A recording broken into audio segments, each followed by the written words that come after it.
وہ چلا گیا۔ کمانڈو عمران نے اٹھ کر کھڑکی کارپٹ کھول کر باہر دیکھا۔ نیچے ایک گندا نالا بہہ رہا تھا۔ اس نے سامنے کی جانب نگاہ اٹھائی تو اسے کچھ فاصلے پر انڈین نیوی کا ایک آبدوش شکن جہاز آہستہ آہستہ خلیج کھمبات میں داخل ہوتا نظر آیا۔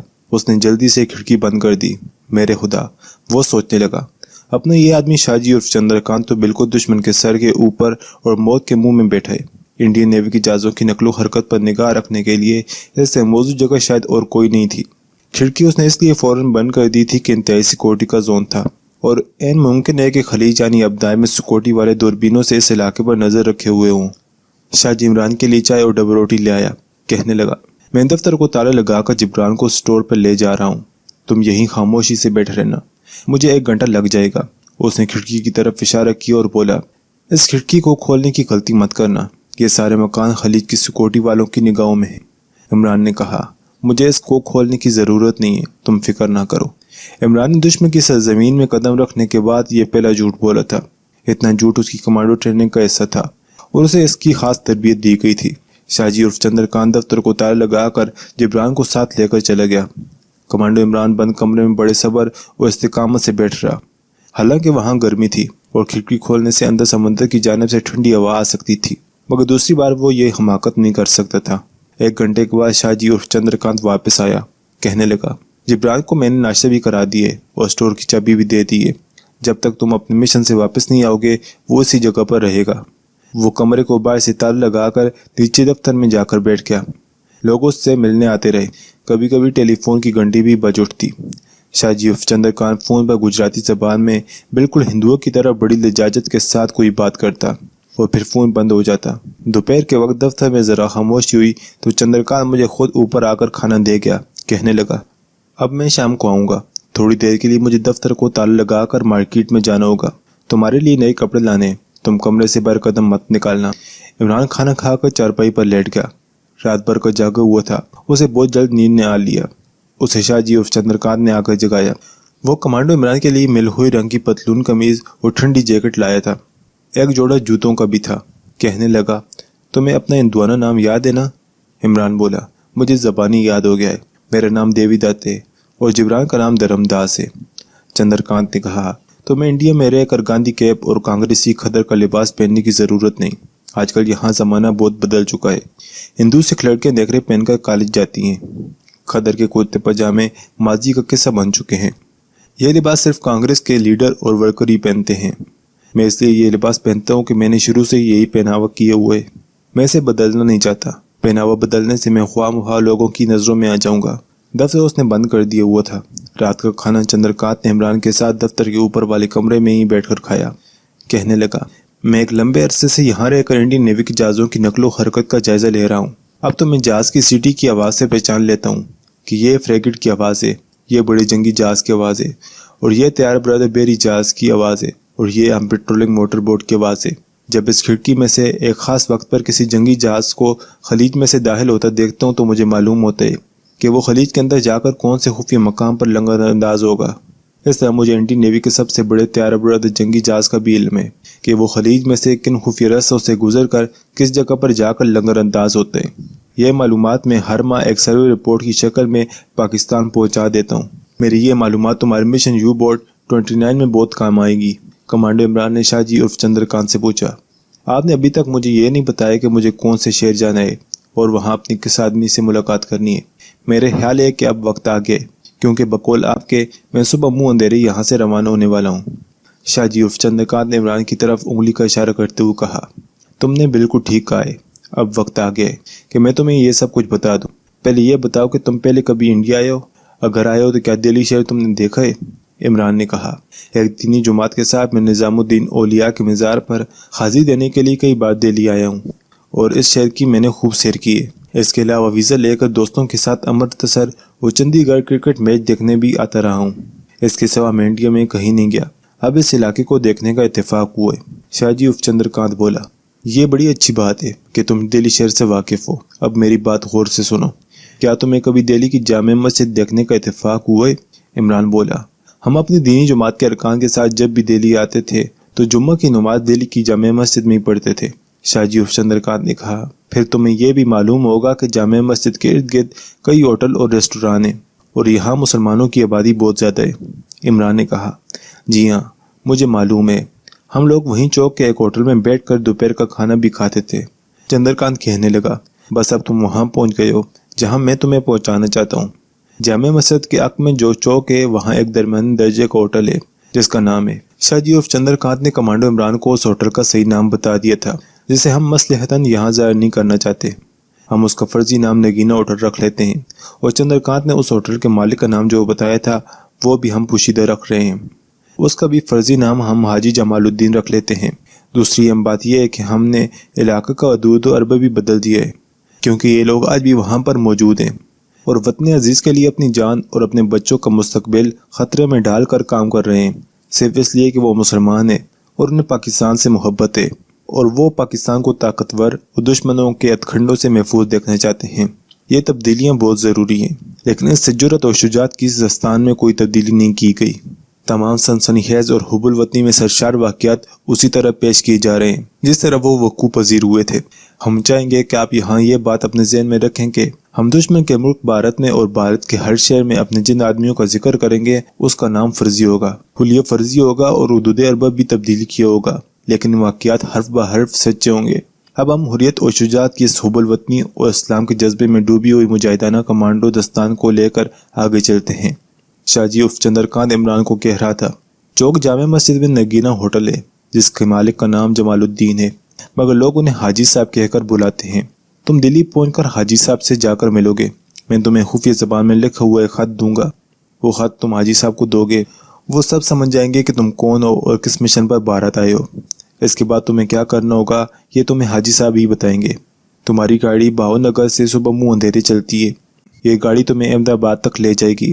احمد آباد سے تم دلی جانے والی ٹرین پکڑو گے جو تمہیں اودے پور، اجمیر شریف، جے پور، الور اور علی گڑھ سے ہوتے ہوئے دلی پہنچا دے گی۔ تمہارا دلی تک کا ٹکٹ اور راستے کا خرچہ یہاں سے روانہ ہوتے وقت تمہیں مل جائے گا۔ حاجی صاحب کے پاس دلی پہنچنے کے بعد تمہیں روپے پیسے کی کمی محسوس نہیں ہوگی۔ اب تم آرام کرو، میں صبح 4 بجے آ کر تمہیں جگا دوں گا۔ شاہ جی یعنی چندرکانت عمران کو شب بہر کہہ کر چلا گیا۔ عمران کو دیر بستر پر لیٹا بہت سی باتوں پر غور کرتا رہا، پھر سو گیا۔ صبح ٹھیک 4 بجے شاہ جی نے آ کر اسے جگا دیا اور کہا، جلدی سے تیار ہو جاؤ، ناشتہ تم راستے میں کرو گے۔ عمران نے جلدی سے منہ ہاتھ دھو کر پتلون قمیض اور جیکٹ پہنی۔ شاہ جی عرف چندرکانت نے کچھ روپے اور بھاؤ نگر سے دلی تک کا 3rd کلاس کا ٹکٹ اس کے حوالے کیا اور کہا، پستول اچھی طرح سے چھپا کر رکھنا، اگر راستے میں کوئی خطرہ دیکھو تو اس کو کسی جگہ پھینک دینا۔ ابھی تمہیں اسلحہ وغیرہ کی ضرورت بھی نہیں ہے، جب ضرورت پڑے گی تو تمہیں ہر قسم کا اسلحہ مل جائے گا۔ تمہارا ساتھی کمانڈو جبران میرے پاس ہی رہے گا اور ہم تمہاری واپسی کا انتظار کریں گے۔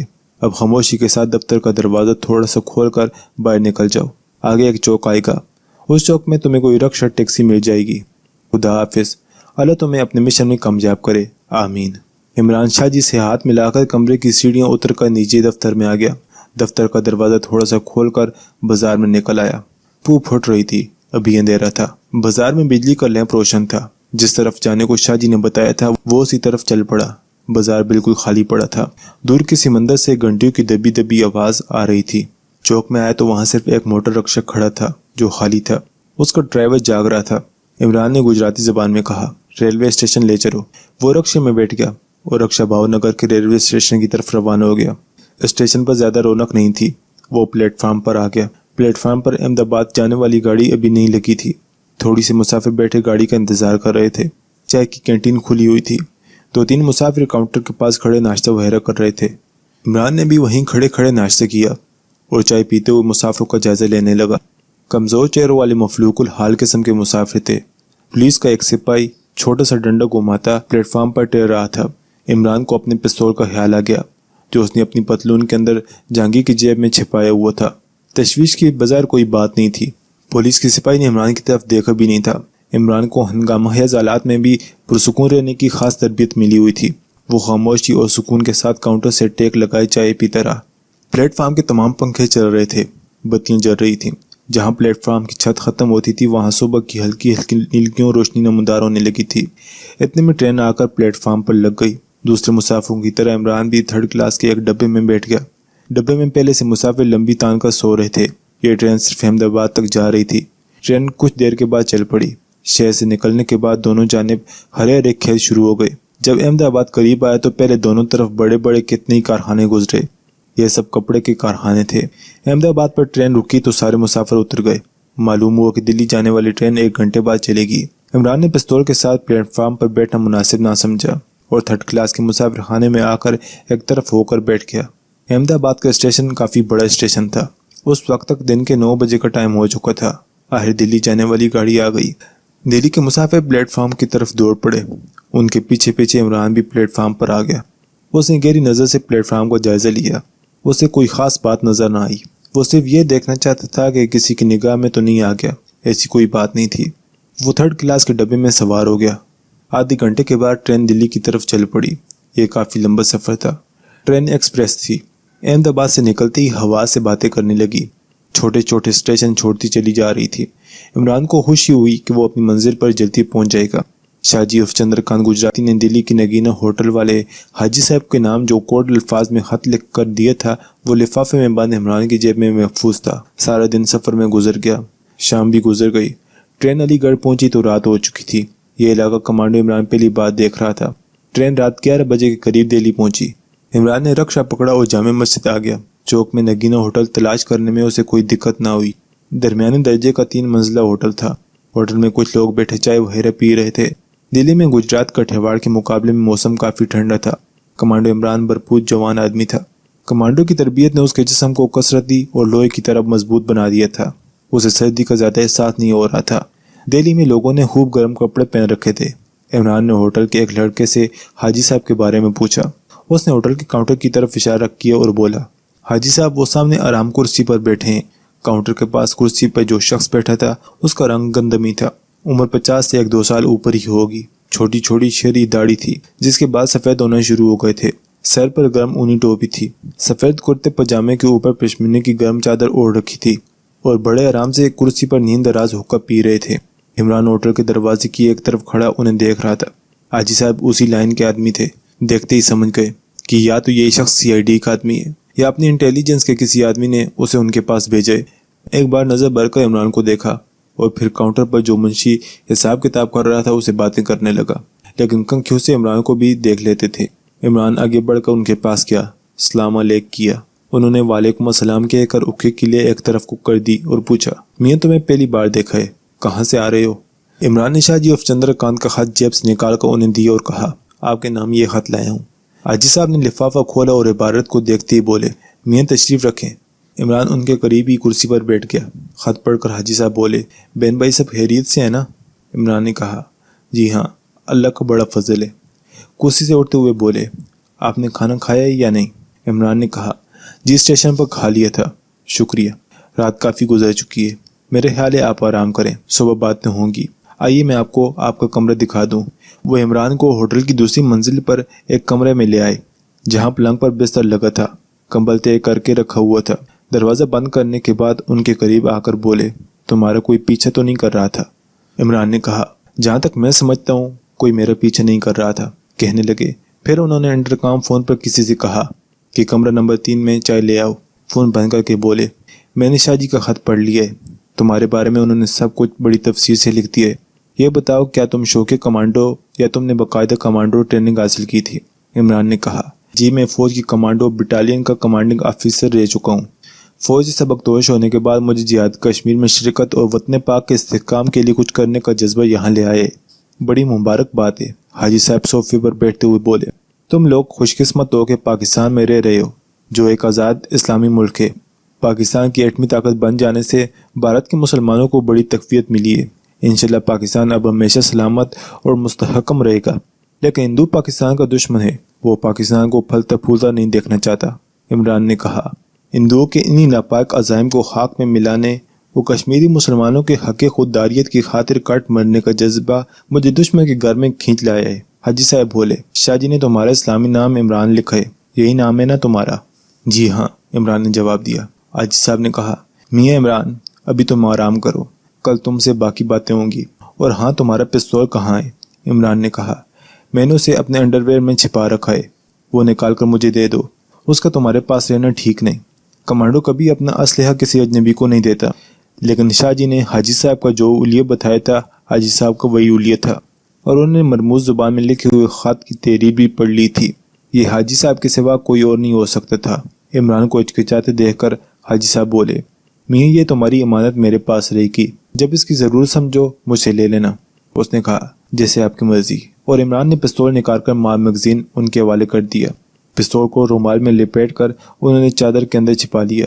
اتنے میں لڑکا چائے لے کر آ گیا۔ وہ چائے پینے لگے۔ لڑکی کو باہر بیچ کر حاجی صاحب نے اٹھ کر دروازے کے باہر جا کر دیکھا۔ جب انہیں یقین ہو گیا کہ باہر کوئی نہیں ہے تو دروازہ کھلا ہی رہنے دیا اور آہستہ آہستہ باتیں کرنے لگے۔ عمران میاں، تم جس مشن پر آئے ہو وہ اس اعتبار سے بے حد خطرناک ہے کہ یہ سانپ کے منہ سے ہیرا نکال کر لانے والی بات ہے۔ اس میں ہر قدم پر جان کا خطرہ ہے۔ ذرا سی غفلت، ذرا سا غلط اٹھا ہوا قدم تمہارے ساتھ ہمیں بھی پھانسی کے تختے پر پہنچا سکتا ہے۔ عمران نے کہا، حاجی صاحب یہ ساری باتیں میری ذہن میں ہیں۔ مجھے پورا یقین ہے کہ اس مہم پر میرا کوئی قدم غلط نہیں اٹھے گا، اور اگر کسی وجہ سے ایسا ہو گیا تو میں اکیلے ہی پھانسی چڑھوں گا۔ میری زبان سے ہرگز کسی دوسرے کا نام نہیں نکلے گا۔ حاجی صاحب خاموشی سے عمران کی باتیں سن رہے تھے اور چائے بھی پی رہے تھے۔ پیالی میز پر رکھ کر دروازے کے پاس گئے، باہر جھانک کر دیکھا اور عمران کے پاس آ کر بیٹھ گئے۔ شاہ جی گجراتی نے خفیہ زبان میں لکھے ایک خط میں لکھا ہے کہ تم لوگوں کو اس بحری جہاز کے بارے میں معلومات چاہیے جو بھاری مقدار اور بڑی تعداد میں گولہ بارود اور جدید ترین اسلحہ لے کر یورپ کی بندرگاہ سے چل پڑے اور جسے گجرات کاٹھیاواڑ کی کسی بندرگاہ پر آ کر لگنے۔ میں ٹھیک کہہ رہا ہوں نا؟ بالکل صحیح فرما رہے ہیں آپ۔ اس وقت ہمارے سامنے یہی مشن ہے کہ کسی طریقے سے ہم اس جہاز کے بارے میں یہ معلوم ہو کہ جہاز کا نام کیا ہے۔ جہاز کا نام معلوم کرنا اس لیے ضروری ہے کہ یہ اسلحہ کسی خاص جنگی جہاز میں نہیں لایا جا رہا، بلکہ مرچنٹ نیوی کا ایک عام باربرادر جہاز میں لایا جا رہا ہے جس پر انڈیا کا جھنڈا بھی نہیں ہوگا۔ یہ اس وجہ سے کیا جا رہا ہے کہ اسلحہ بردار جہاز کی شناخت کو خفیہ رکھا جائے۔ گجرات کاٹھیاواڑ کے ساحل پر باربرادر جہاز آتے ہی رہتے ہیں۔ ہم اس پوزیشن میں نہیں کہ ہم اپنے طور پر یہ معلوم کر سکیں کہ وہ باربرادر جہاز کون سے ہے جس میں بھاری مقدار میں گولہ بارود اور اسلحہ لدا ہوا ہے۔ اگر ہمیں جہاز کا نام اور نمبر معلوم ہو جائے تو اس خاص جہاز کی نشاندہی ہو جائے گی۔ بس ہمیں صرف اتنی معلومات درکار ہیں جو ہمیں انڈین گورنمنٹ کے محکمہ دفاع کی سیکریٹریٹ کاغذات میں سے ہی مل سکتی ہیں جو دہلی کی سیکریٹریٹ میں ہیں، اور یہ بتانے کی ضرورت نہیں کہ یہ اسلحہ کشمیر کے محاذ پر کشمیری حریت پرستوں کے خلاف استعمال کیا جائے گا۔ یہ فرمائیے کہ آپ اس سلسلے میں ہماری کیا مدد کر سکتے ہیں؟ حاجی صاحب بولے، اس وقت تو آپ آرام کریں، انشاءاللہ اس موضوع پر کل تفصیل سے گفتگو ہوگی۔ کل تک میں یہ بھی معلوم کر لوں گا کہ آپ کی کس حد تک اس بارے میں مدد کر سکتا ہوں۔ اتنا کہہ کر حاجی صاحب شب بخیر کہہ کر کمرے سے نکل گئے۔